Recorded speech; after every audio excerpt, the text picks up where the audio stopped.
নিকাশের হাল বেহাল, জঞ্জাল সাফাই হয় না নিয়মিত, যার কারণে দীপাবলির আগেই এবার পথ অবরোধে সামিল হয়েছে বালির পদ্মবাবু রোডের বাসিন্দারা। রবিবার সকাল নাগাদই পথ অবরোধ করে বিক্ষোভে সামিল হয়েছেন তারা।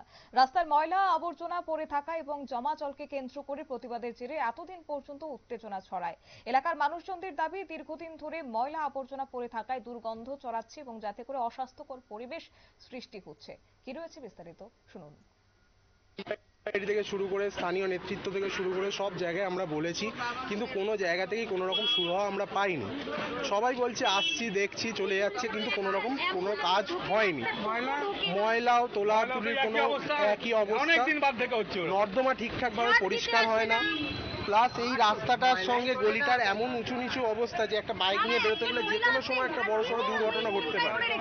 জল জমে আছে অল টাইম, শীত গ্রীষ্ম বর্ষা সবসময় জল জমে আছে। অবশ্যই ক্ষেত্রে বালি পুরসভাকে বারবার বলা সত্ত্বেও কোনো রকমের ব্যবস্থা নেওয়া হয়নি, তাই বাধ্য হয়ে রাস্তা অবরোধ করেছেন তারা। ঘটনাস্থলে বালি থানার পুলিশ আসে এবং পরবর্তীতে পরিস্থিতি খতিয়ে দেখতে বালি পুরসভার আধিকারিকরা ঘটনাস্থলে ছুটে আসেন। তবে এখন দেখার বিষয়, এলাকাবাসীর দাবিকে মান্যতা দিয়ে পুরসভার আধিকারিকরা সেই অর্থে ব্যবস্থা গ্রহণ করে কিনা। নিয়ে নিচ্ছি ছোট্ট একটি বিজ্ঞাপন বিরতির, সঙ্গে থাকুন।